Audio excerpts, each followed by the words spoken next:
applause for our 13 educators in the room that we are celebrating tonight.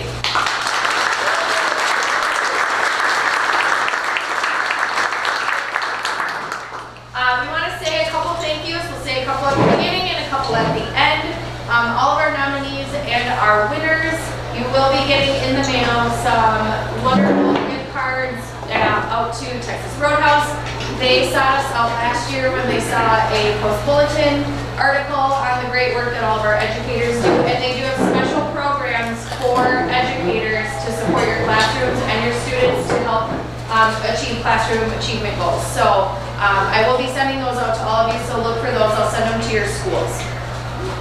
Also, some of the centerpieces to help keep costs low were donated by Nest companies. I kind of know a gal that is in charge of it, so anyways, welcome to the STEM Educator Awards. I wanted to just give you a very brief background of who we are at STEM Forward that brings us together here tonight.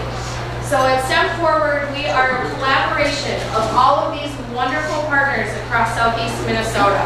We have K-12 school districts, we have Perkins Consortia, we have post-secondary colleges and universities, we have industry partners. We all come to the table to promote STEM excellence in our K-12 schools. You can see on here, we have some priorities to help bring some awareness to what STEM is, to create partnerships and really lift up the people that are supporting STEM education in Southeast Minnesota. Every year I do like to reflect on where our schools have been, compare us, and use some data to drive some decision making. So I'd like to take a look over the past 5 years to see how Southeast Minnesota is doing compared to the state, and to really focus in on our STEM Forward schools as well. As you can see, you'll see the next series of slides. I'm really proud of our STEM Forward schools in Southeast Minnesota. We are making gains. We're not quite to where the state scores are, but compared to the rest of Southeast Minnesota, you can tell that the schools that have an emphasis and a focus on STEM tend to rank higher in the measurements that we have through SLED, so the statewide longitudinal data system. So here's some math scores. We're on the upswing here in 2021. Very soon, actually this next slide says it, this month, the SLED data will come out from last year. So we're hoping to see that these scores increase as well. So science hasn't made as much gain this year in the region, but we're still above all of Southeast Minnesota. We're hoping that, that curve is gonna start going up here pretty soon. Real quick, I want to talk about the key initiatives of STEM Forward so that you can think about ways that maybe you can engage, whether you're a community member, you're part of our schools, you're one of our fabulous students. STEM Forward, we do peer-to-peer free educational professional development. So we actually have an educator forum, that's what we call them. We have one in the fall, one in the spring. We have one coming up on April 12th in the evening from 4:30 to 7:30 p.m. Educators apply to teach their peers the things that are going great in their classrooms, the innovation that is taking place, the best practices that are taking place. Or we address topics that we might not know a lot about, but we might have a content expert in our region. This spring, one of our tracks is going to be about artificial intelligence. One of the things that we keep hearing in our schools is that our students are starting to learn how to use all of these open AI websites. And AI is more than just those open source websites as well, but we're going to be partnering with the AI Education Project and the Minnesota High Tech Association, as well as Jen Magna from Byron Public Schools and Bert Egner from Albertville Public Schools. That work at more of a district and an integration level in a K-12 school district, and they're going to have a panel discussion about what this technology is, why it's kind of acting as a disruptor right now in education, and what we can do to leverage it and to make education great and use it in the classroom. Then there's going to be other different tracks that are going to be taking place, and we're going to have a focus at this one for elementary educators as well, because we are partnering with Winona State University. They have a teaching program in Rochester and Winona. They're going to be sending their students that are in their teaching programs to us to experience this peer-to-peer professional development, start building up their STEM teaching skills, and maybe get a student teaching or job out of it. So, K-12 schools, if you want to come and try and recruit students to be your future employers or employees, we got you. Oh, there's also a tech fest going on. I should mention that too. Our cooperative purchasing connection partners through the service cooperative who provide technology and curriculum support in STEM education are bringing down their technology and allowing us to try some new things that we might be interested in putting in our classrooms, in our maker spaces, in our media centers. They're going to bring plugged and unplugged curriculum and tech. So come, try it, get your hands on it, and play around with it. This month, during February, it is CTE Awareness Month.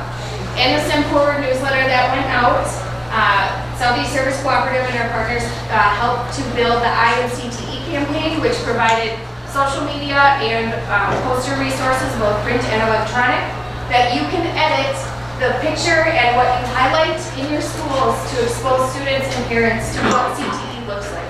You can highlight employers from your community. You can highlight student organizations. You can highlight specific classes, specific students, specific teachers, whatever you want. And we link it back to Future Forward, where students can do career exploration and learn about great employers and training programs that offer a pathway into those careers that they might be interested in. So everything that we're talking about right now is free for those of you in this group.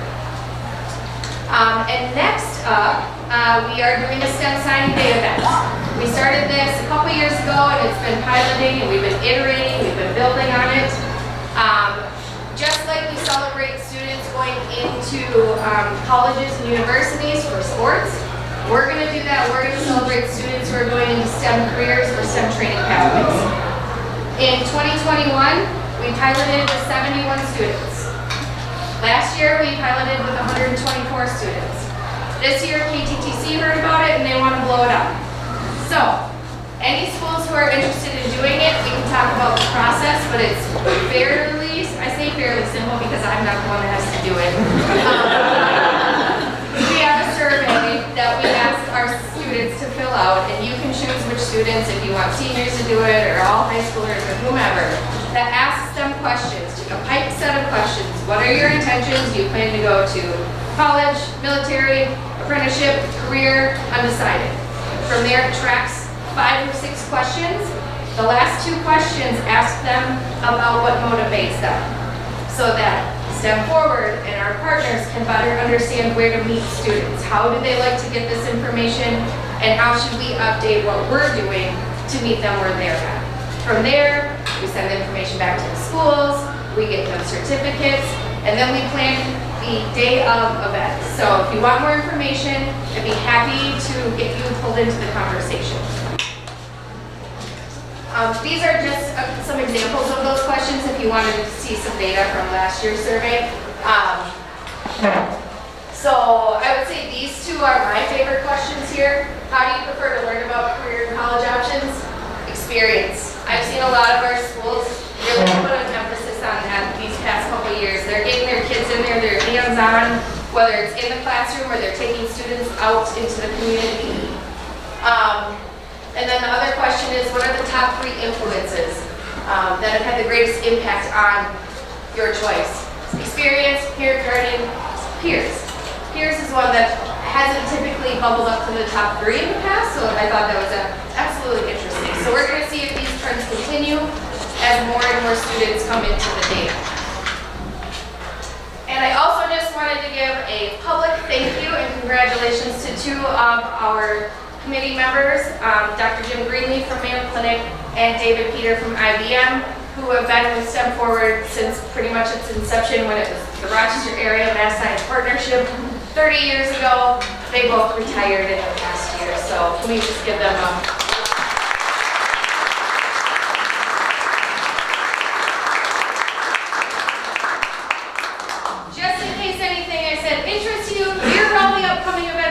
for this year, feel free to snap a picture, take it with you. see you at the next couple events. And now, I want to get into the fun stuff. But before I do, because I think I need some, there's water in the back if anybody needs any water. Napkins over, it's all back there. Bathrooms are right out these doors.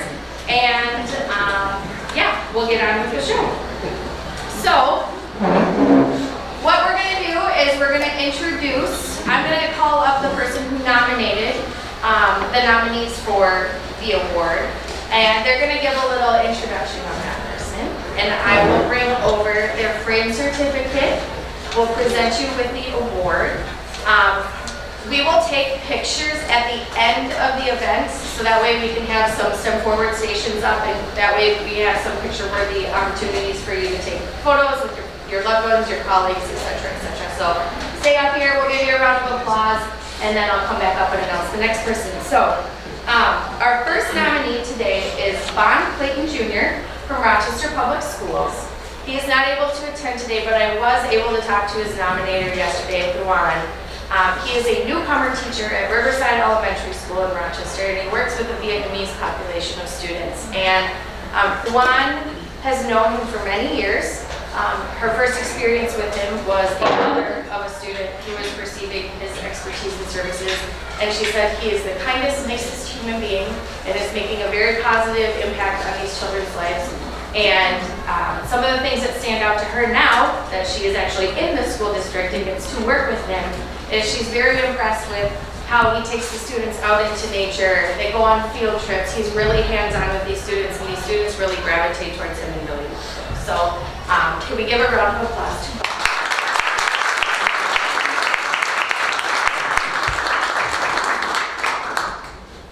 All right, next up, I would like to invite Jessica Denter.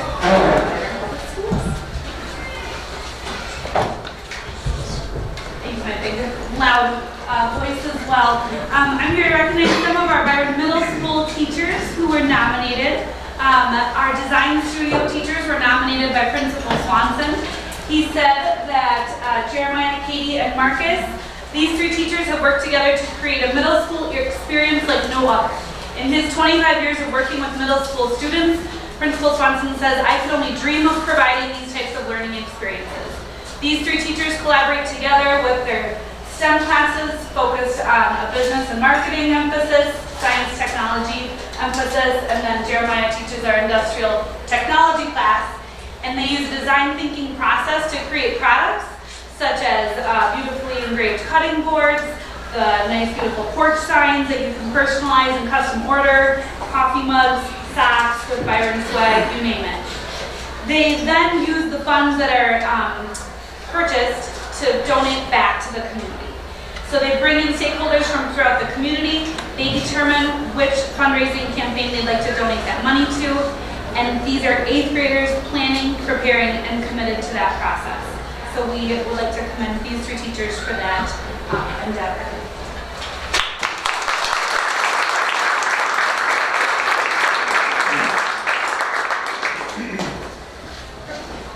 We have another Byron Middle School teacher who was nominated by his colleague on his team, on his 7th grade team. Mr. Jordan Lee was nominated, and his nominator says he goes above and beyond when it comes to preparing activities that expose students to the necessary skills and career opportunities within the realm of STEM. During his 7th grade Learner Pathway project, he required students to learn about budget management for direct costs when preparing to build and design a roller coaster. Students were required to budget their spending and subtract by hand, mathematics state standards, and create a digital circle graph poster that gives a visual representation of what their budget and project spending consisted of. He even opened a roller coaster store, where students were required to purchase their roller coaster parts after they carefully budgeted by writing out fake personal checks. Earlier in the year, he created another project where students had to create a green island. Students had to plan for how they would set up a new society on this island and present to the Intergovernmental Panel on Climate Change the island's plans for food, agriculture, transportation, and power sources. They had to ensure their island would support 1,000 people. They also had to calculate their carbon footprint of various items on the island. So with that in mind, we'd like to recognize Mr. Jordan.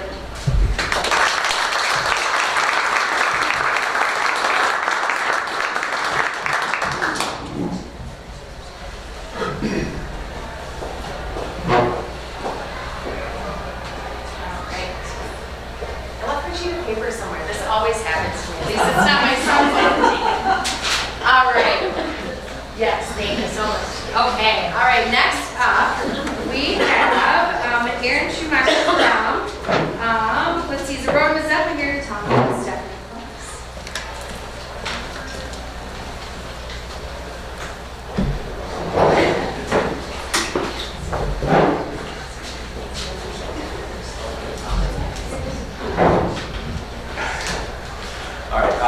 My name is Aaron Schumacher, and I'm the Curriculum and Staff Development Coordinator at Zerona Mazeppa Schools, and it is truly my honor to introduce Stephanie Voss to you all. She is our Ignite teacher for our K-2 primary. That's a role she's had for the last 3 years. Before that, she was a kindergarten teacher in our district for 5 years.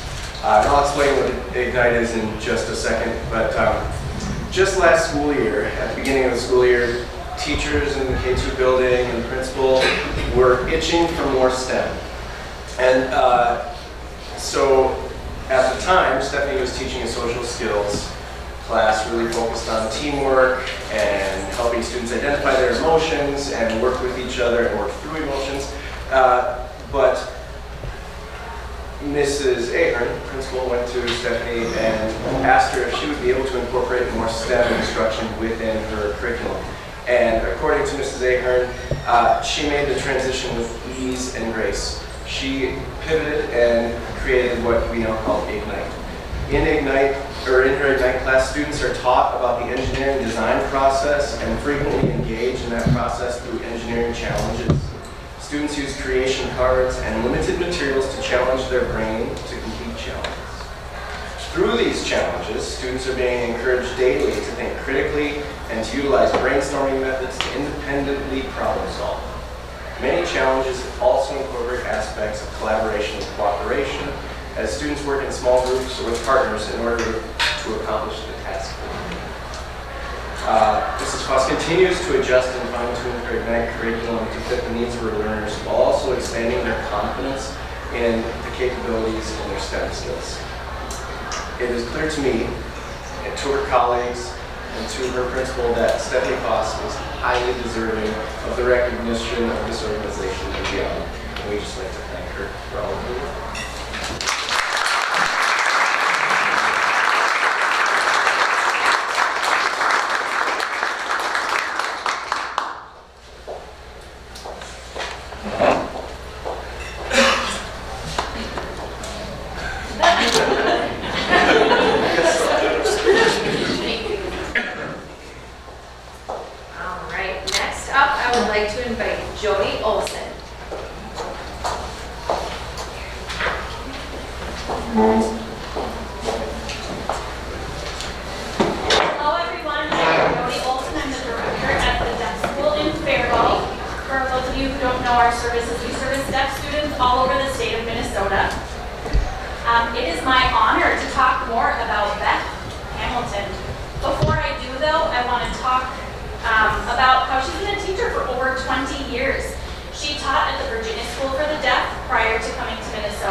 thank you for all of your time and your investment, making our school the best place for our students.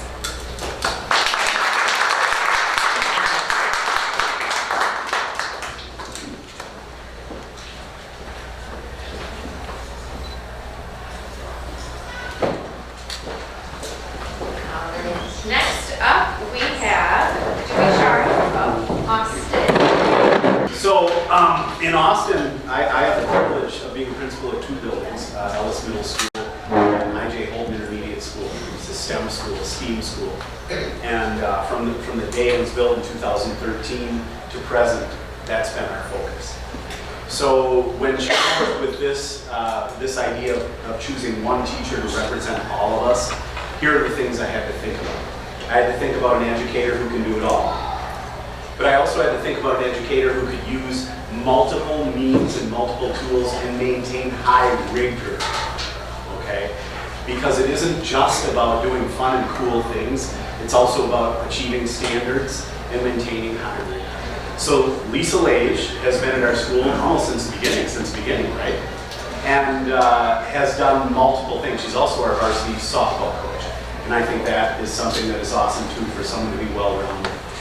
This year I challenged Lisa though. I said I need you to teach her a highly gifted program, or a high academy. And I could see her eyes getting but the reason for that is I needed to let her be free.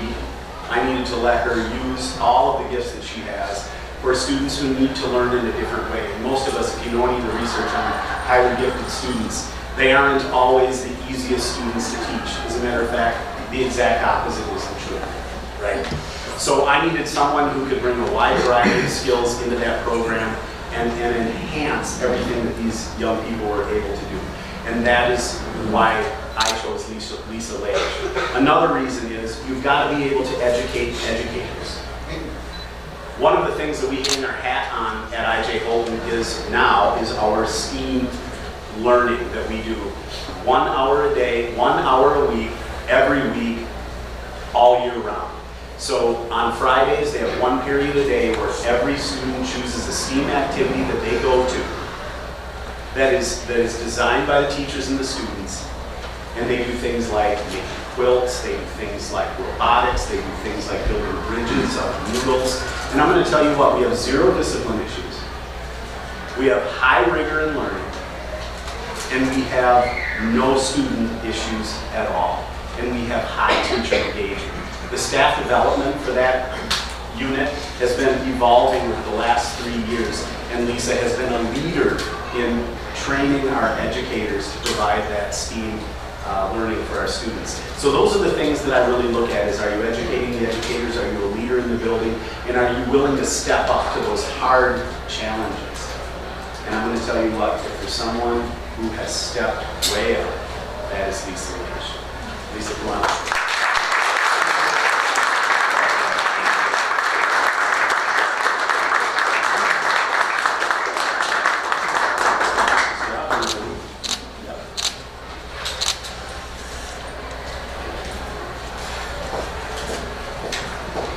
Next up, I would like to invite Jessica Kabid from Austin.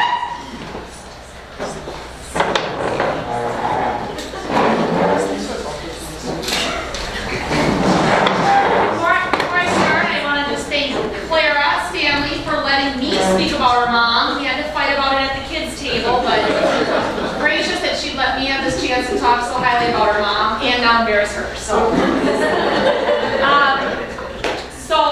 Oh, jeez. If I could describe Miss Stanley in 2 words, they would be yes and. Jess has an incredible ability to see through every problem with a solution, a positive and a positive attitude. In my best middle school girl analogy, she approaches every obstacle with a bring it attitude. First, had the opportunity to work with her as her instructional coach at Ellis Middle School in 2020. Kind of a big year. I don't know if anybody remembers that.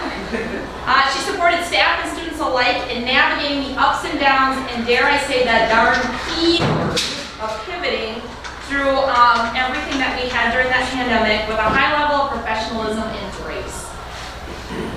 And if being a teacher leader through the pandemic wasn't enough, Ms. Stanley said yes and again to a new opportunity this fall. This time is being the science teacher for Austin Online Academy, a virtual high school open to all students in Minnesota. We still take enrollment, grades 9 through 12. She has yes and did more things than most educators would in their career in the first semester of this school. She has tackled standard alignment in all science courses with looking at curriculum, virtual curriculum. She's implemented authentic science labs for our online scholars, utilizing materials they would have at home. And most importantly, she's infused her passion of science in the field into all lessons for her students. Her willingness to innovate and have high expectations is why we nominated her for this recognition. Jess, I just want to say thank you for always being the yes and every student deserves to have as a teacher. Thanks, Jess.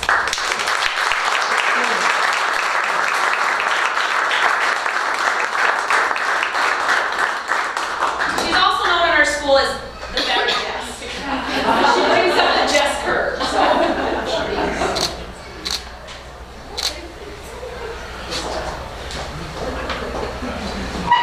All right. Next up, we have Allison Gunderson to present to another stand babe. Yes. All stand babes. Great. Good evening. I get the privilege to introduce Ryan Stanley tonight. In order to be concise, I was able to go through pages and pages of Ryan's work experience and accomplishments in his career. I was in awe. It was amazing to read all that he's done for our students and our community. Ryan has successfully prepared and coached many students for skilled trades, 4-year engineering tracks, the military, and 2-year technical programs. Some examples of how he does this is by offering college courses within the welding program at the high school, going on field trips to businesses such as McNeilius, having them introduce his students to the employers and give them an opportunity to see what they could do with their career. And then they get to have students work with our community, such as to build breast cancer ribbons for our downtown to help raise money for cancer research. I've witnessed some of our most challenging students in our building thrive in his class.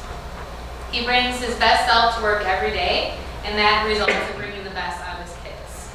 Ryan, thank you for all that you do. We are very honored to have you at Austin East.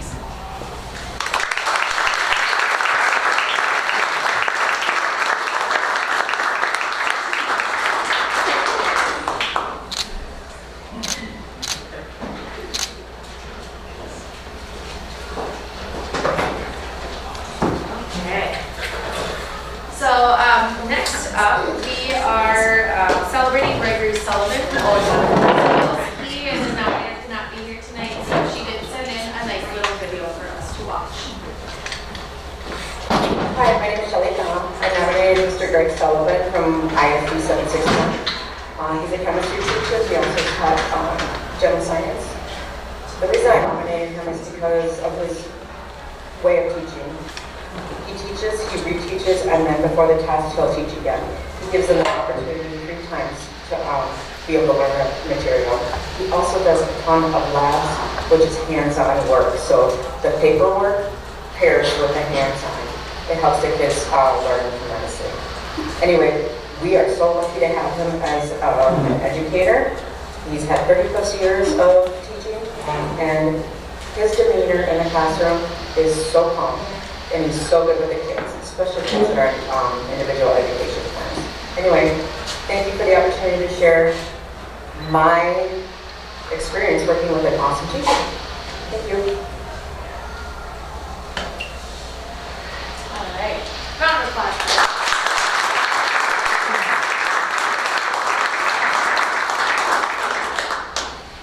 Okay, and let me see here. The last but certainly not least of our nominees, I would like to invite up Tim Hodges from Cannon Falls.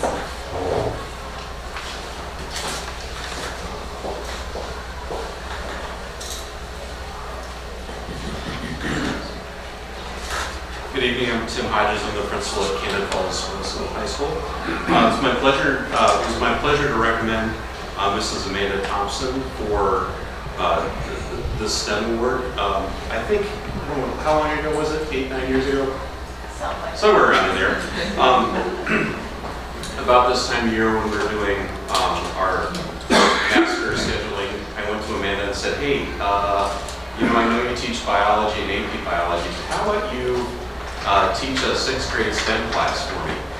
And I gave her so much detail on what I wanted to do. I said, just make sure kids aren't in seats. I just don't want them sitting down. So, to my amazement, Amanda took that and ran with it. She has created a great environmental engineering type STEM class for our 6th grade kids. It is the one class that I think if I ask any kid who's been through from 6th grade to 12th grade, they remember that the most because of the fun things that they got to do in the class and the experiences that they got to have. So Amanda really does keep kids up and out of their seats. Even a couple weeks ago, it was, you know, 2 degrees. She goes out and she solicits people to bring hats and coats and boots and snow pants. And kids are outside anytime except it's rain, right? That's kind of the rain is the one kind of thing. So just recently, our 6th grade students were able to work on some outdoor survival projects and building some winter shelters. So along with that, we've had some opportunities with a local family who wanted to donate to our school, and Amanda kind of took the reins with that and helped them develop the Cannon Falls School Forest, which is our outdoor classroom for a lot of the classes that she does.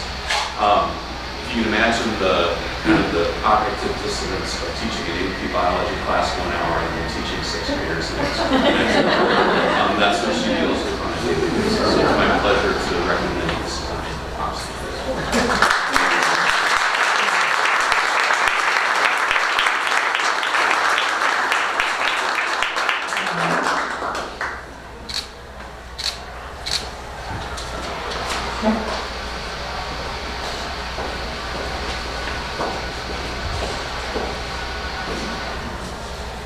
All right, here's the big award.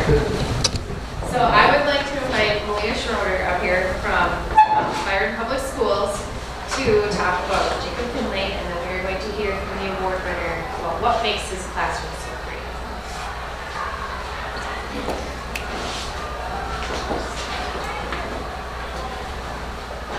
Good evening, my name is Malia Schroeder and I'm the high school principal of Byron. I'm very excited to introduce Mr. Jacob Finley to all of you. It is my belief and the best way to describe Jake is a teacher of transformative force. Through his teaching, role modeling, and influence, he gets students to learn at deeper levels, and just as importantly, he makes students feel valued, and in turn, they believe in themselves. As a result of his vast experiences, he is so adept at teaching and instructing so many different courses for us, and therefore a wide cross-section of our student body benefit from his ability to orchestrate engaging lifelong learning. If it isn't his unique and individualized opportunities for assessments and learning that students appreciate, it's his way he can captivate an audience of high-flying students and struggling learners by reflecting on what he believes will be best practice pedagogy to transform his students' understanding of topics. He goes above and beyond and lives and breathes innovation. No problem is a hurdle. Rather, there is always a collaborative solution when you are around Jake. At the core of everything Jake does is building relationships with others, other staff, students, soccer players, chess players, family and friends. Those of us who have had the privilege of working with Jake over the past few years have been witness to him developing into a leader in our school. From his contagious, upbeat personality to a one-of-a-kind, infectious laugh, Jake Finley is a blessing to work with, and certainly very worthy of the Outstanding Educator Award. Congratulations.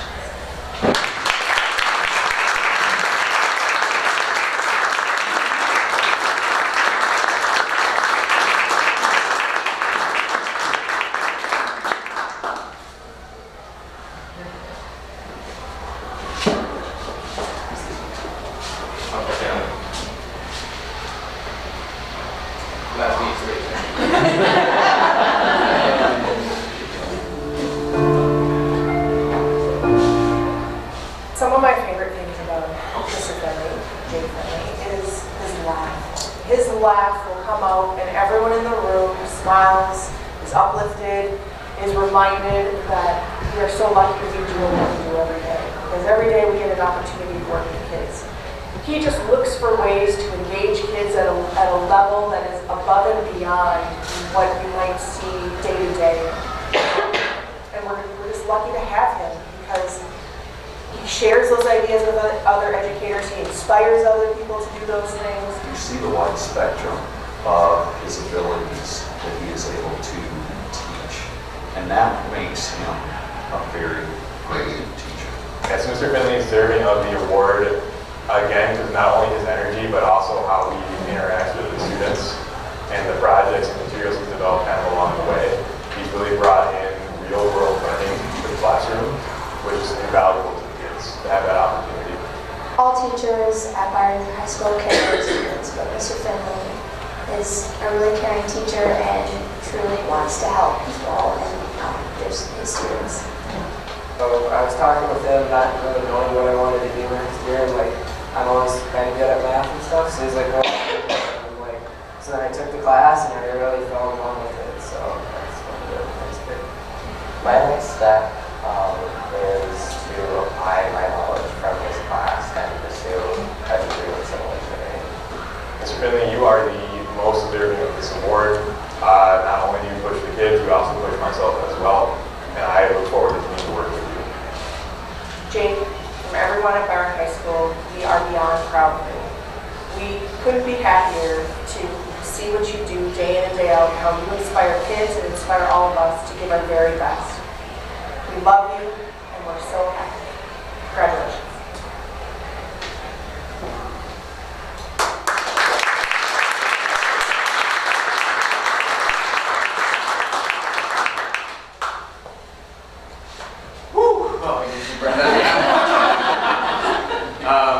So thank you for everyone who is here tonight. I did want to give another round of applause to all of our nominees. And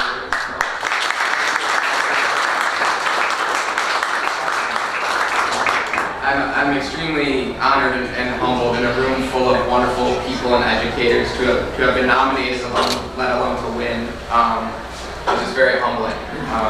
It's been really cool to hear about the rest of the educators in the room and what you do. I've already got some ideas of what I want to go back and now do with my kids. And again, thank you specifically to Malia and Janelle, I coach at the high school, and Kelly, who I know spent a lot of time for the nomination for me. They did ask me to share just a little bit about kind of my background, how I kind of got into education, some of the activities that I do at the school, and which is funny because I actually never intended to be a teacher or in education. I got my bachelor's in chemical engineering from the University of Rochester in New York. I always feel the need to specify because it's really and so I was going to go into chemical engineering. It was sort of my love and my passion. But I had two of the best parents a son could ever ask for, and felt just so fortunate for the opportunities that I had been given growing up, that before I went off and kind of made it big as an engineer, I wanted to give back to some communities that maybe weren't so fortunate. And so I applied for, and I got into Teach for America, and it was super cool. I got placed in Hawaii, which was awesome. So I got to live and teach there for 2 years on the big island of Hawaii. A little bit difference between where I started and where we were. So most of the kids ask, why did you leave? Which is my wonderful life. But in teaching math and science there for 2 years, I coached track, I coached soccer. I started running like a chess program. It was my first attempt at getting that up and running. And I fell in love with education, and I got hooked. Working with the kids and the staff and the community and really diving into, for me it was a new culture, but building relationships with people was just this amazingly fun, challenging, super rewarding experience in of itself. And since then, it's just, again, I fell in love with it. And I've had a number of different roles since then. I've worked in some different private schools in New Jersey. I've worked with one-on-one with kids who was really more the focus was like the social emotional upbringing. They had some past trauma, so we were working through that in a classroom in a one-on-one setting.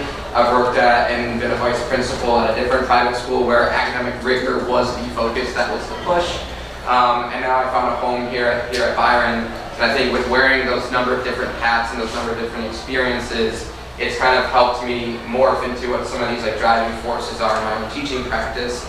which first and foremost is just trying to model and have kindness and compassion for all the kids in my room, in the school, all the adults, the staff, the family, the community members.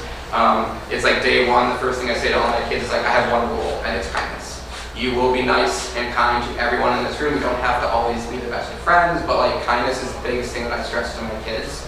And then just trying to develop and foster this love of learning and this excitement and this passion about it, because learning should be fun. It should have high rigor to it, right? But again, it should be fun and it should be engaging, and the kids should want to show up to class and have a fun time. One of the other things too, if you've ever seen the movie Karate Kid, when Malia comes in, she'll observe, we'll have a kind of a meeting afterwards to talk about it. One of my goals is always to sort of be like Mr. Miyagi, where it's, you know, you have this wax on, wax off, paint up the fence, down the fence, and all of a sudden the Daniel knows Kung Fu, right? And so for my kids, it's like, how do I get them to learn without even realizing it? How do I get them creating and designing and having these fun hands-on activities, and all of a sudden, poof, they know science, right? They know engineering, they know these skills, they figure out what they want to do with their futures and their lives. So that's something that, again, I just try to model. This is kind of hard to see. This is a toy rocket, and this is my 15-month-old son, Jimmy, one of his best friends, Mary Turner. I think I was having more fun than he were. But again, it's just this idea that learning should be fun, and trying to build it and foster this love of learning in our kids. Some of the different roles, again, that I kind of do at the school. So I've had the opportunity to teach a number of different classes, which has been super fun. It kind of keeps it fun, exciting, engaging. Our school has been super supportive in allowing me to kind of start some different classes, whether it's digital electronics, an intro to engineering design class. We have a senior engineering design class that hopefully is going to kickstart next year. So just, you know, these are things I tell the kids all the time. I'm a huge nerd and I love it. And so it gives me a chance to get in there and work with them every single day. I teach them some careers classes, a number of different science classes. I help coach our boys varsity soccer team. I got to start on the chess club. I work with our robotics team. So again, it's awesome to get to work with staff and kids on a number of different levels in the school, outside of the school. And building those relationships is, again, one of my favorite things to do. I think it's also one of my strengths as an educator, is just being able to tap into when a kid is struggling, or, okay, you've got it, how can you help other kids in the room, or how can you go above and beyond where you already are, and kind of pushing them to be better than what they even realize they can be.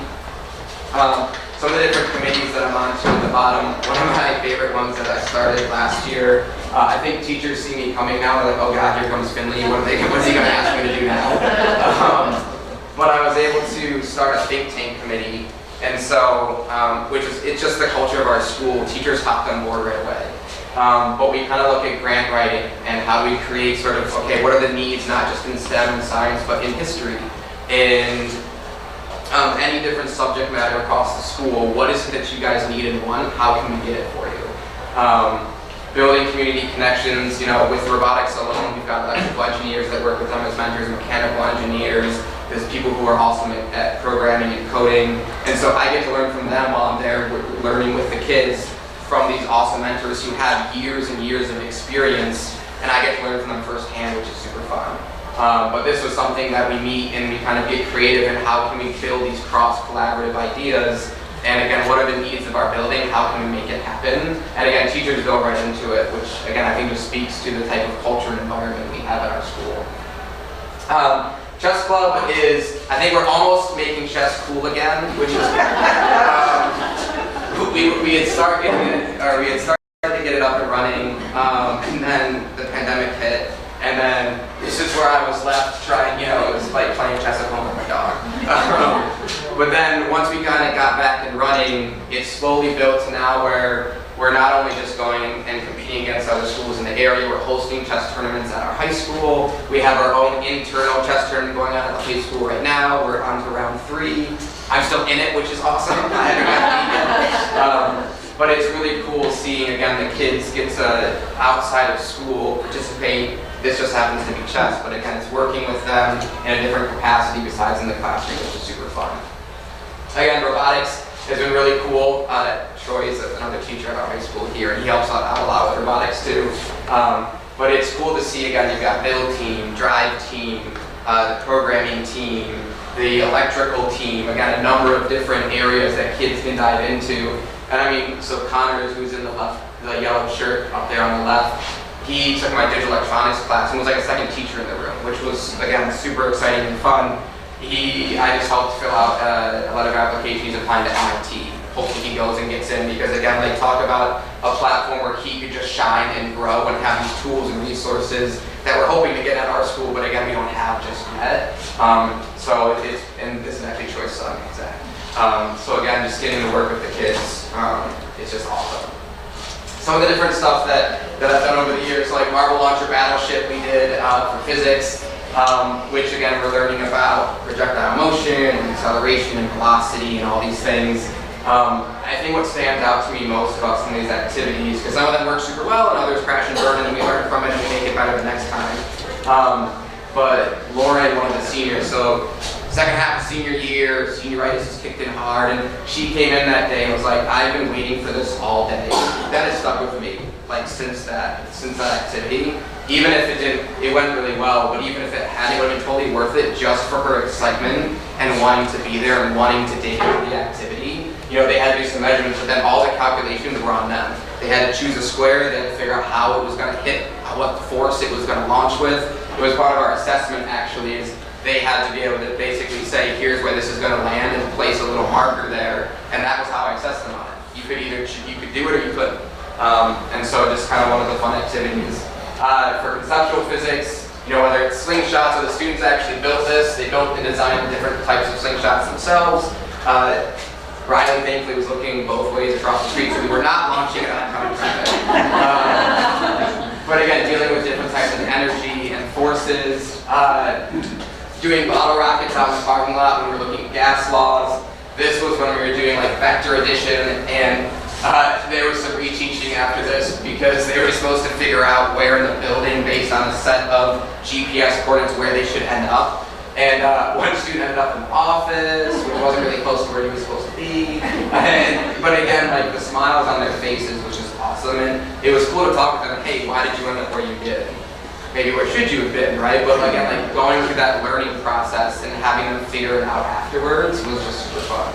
This was also a class too of like, for some of these kids, school isn't exactly their favorite thing. And so giving them some hands-on activities that, again, still keep it at a very high level, but let them have fun, get up and moving, get outside of the classroom is just one of my big goals. We won't actually watch these, but. So I've taught chemistry too, so whether it's using Skittles, right, to build like the atomic models and then actually build a physical model of themselves, giving them some unknown solutions that they've got to work together in a team to figure out.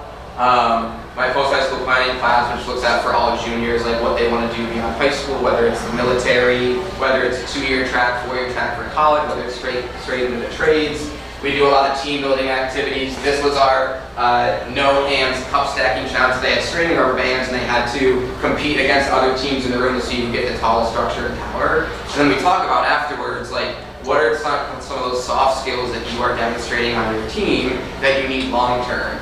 There's usually one group that just quits, right? After like 10 minutes, they're like, we've had it, we're frustrated, we can't do it. And it's a prime example of like, if you can't handle stacking cups for 10 minutes, that's a problem. We need to talk through that, we need to figure it out.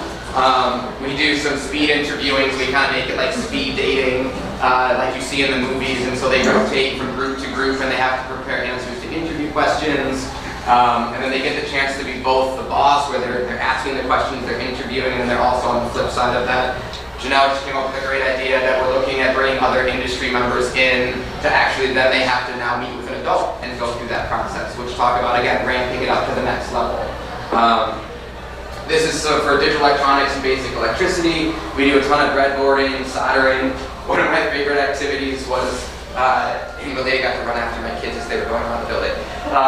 But I set up some different breadboards with different LED lights, and they had to be able to actually fix it. And so it didn't light up, nothing was happening. They had to know what was right or wrong with it, fix it, and then it lit up with the room number. That was the next room that they had to go to in the building. So I love to try to do these scavenger hunts where the room numbers are the answers to the problems. So it's like we're learning about circuits, okay, what's the resistance of the circuit? It matches to a room number. And so it's just a fun way. It's doing the same exact problems that they would on a worksheet, but it gets them up and exciting and just curious about what they're learning and wanting to do it, again, without maybe even realizing that they're excited about what they're learning.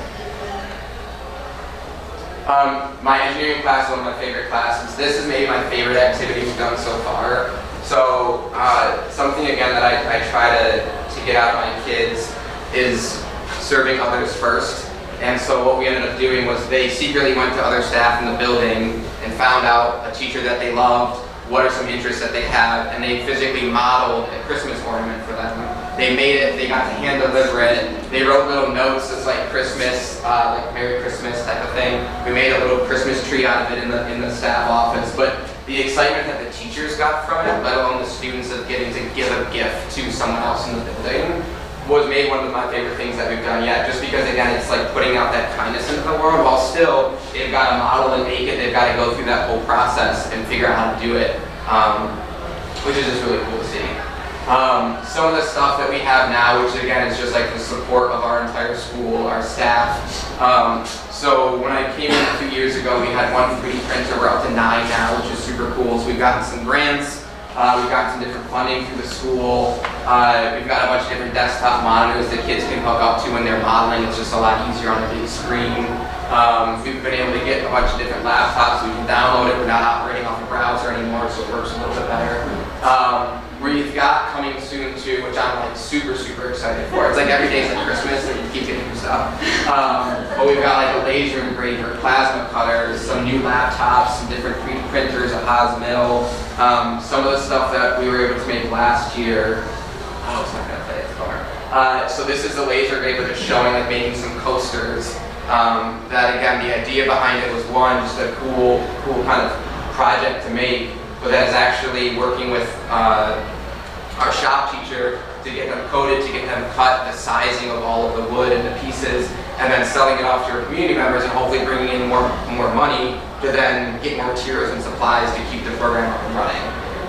This was something that Steve was actually felt and was in one of the videos. He's been a huge mentor of mine at this school. He's got over 30 years of teaching experience. I go to him all the time.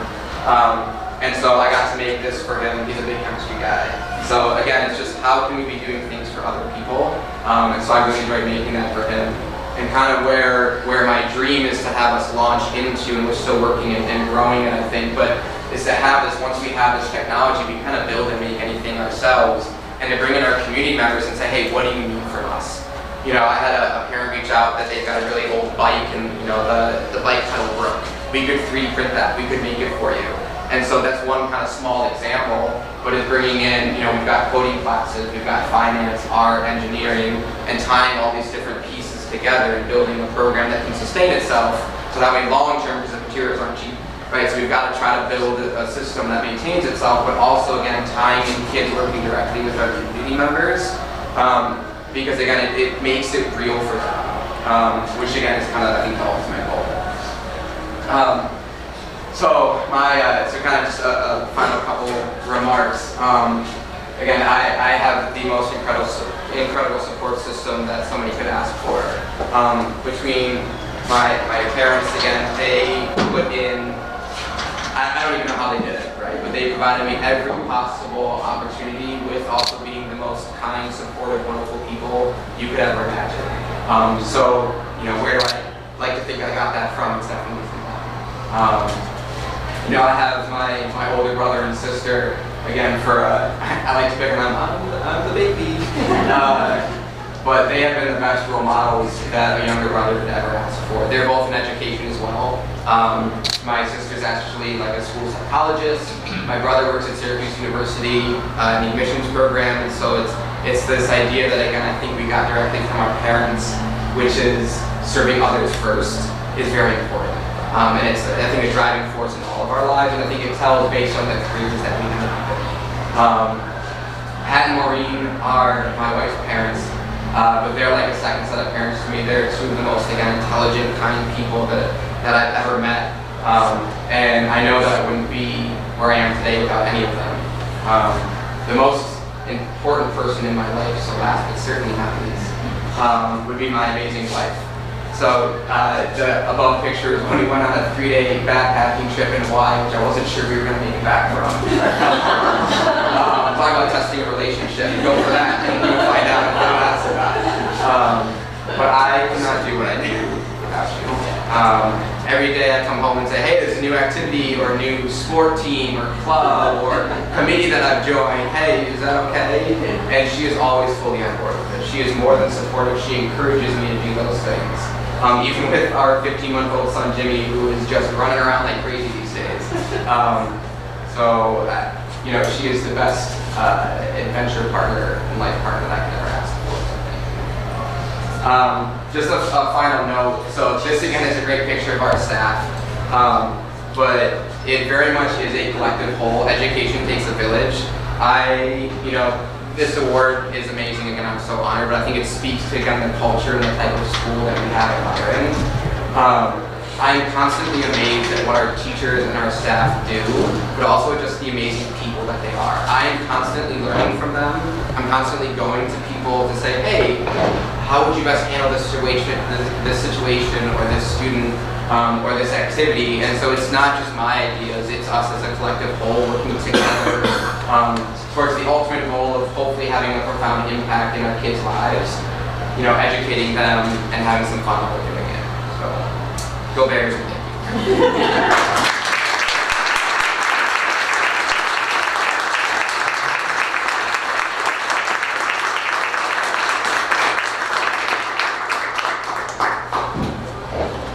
All right, before we wrap things up, just a couple notes. Nominees and award winners, stick around. We want to get pictures with you and your whole crew that you came with. But to wrap up, I'd just like to say thank you to the workshop, and I would like to invite Sarah Carter up to the front to say some parting words. Sarah Carter is the STEM and Computer Science Specialist at the Minnesota Department of Education, who has graced us with her presence today, so we're very excited to have her.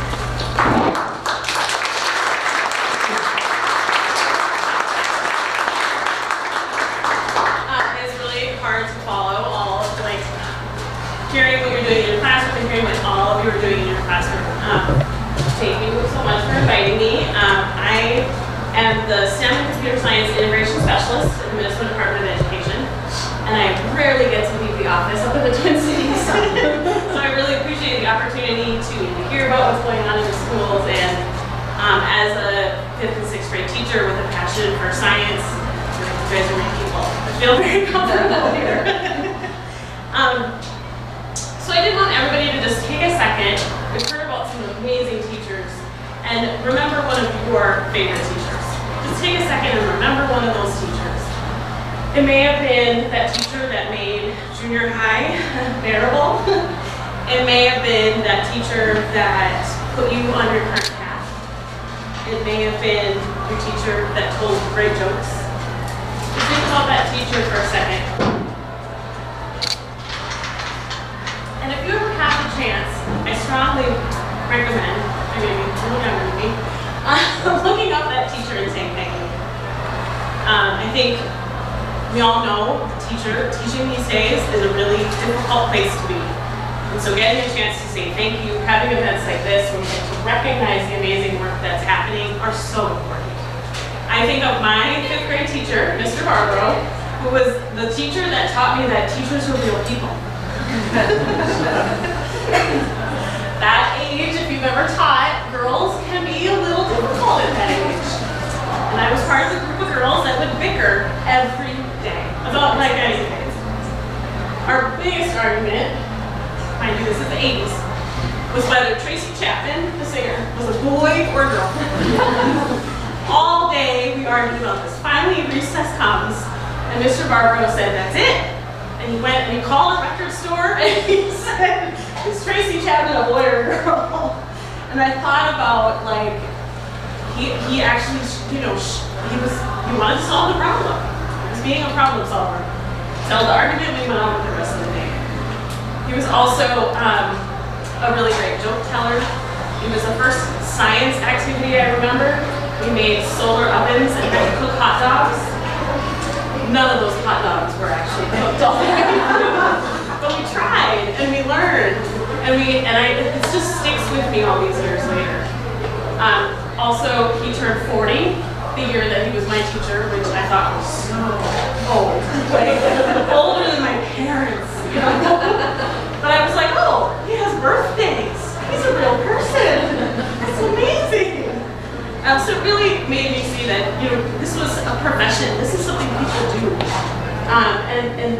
really, got me started in education. I think for many of us here that have close connections to teachers or are teachers, we know the hard work that goes behind every day. I think a lot of people don't. They don't realize the planning, the buying of supplies, the grading, the reflecting and saying, okay, I'm gonna do that different next semester, I'm gonna do that different next year, and then everything else that goes with it, right? That's just the curriculum. Does it cover everything else? It is an amazing opportunity, I think, that we have in STEM to not just teach students about content, but also to teach them about how to think, how to solve problems, right? How to advocate for themselves. And that's, I think, why STEM teachers have such a soft place in my heart, because it really is preparing kids for the rest of their lives, whether they go into STEM careers or not. So, just thank you once again for the opportunity to hear from all of you and to learn about your amazing stories. And this is such an amazing community. I love saying, oh, I've got some ideas. I'm gonna try some things out. It did. I was like, ooh, maybe I need to go back into the classroom. Things sound fun. So, thank you so much. Enjoy the rest of your evening. Congratulations.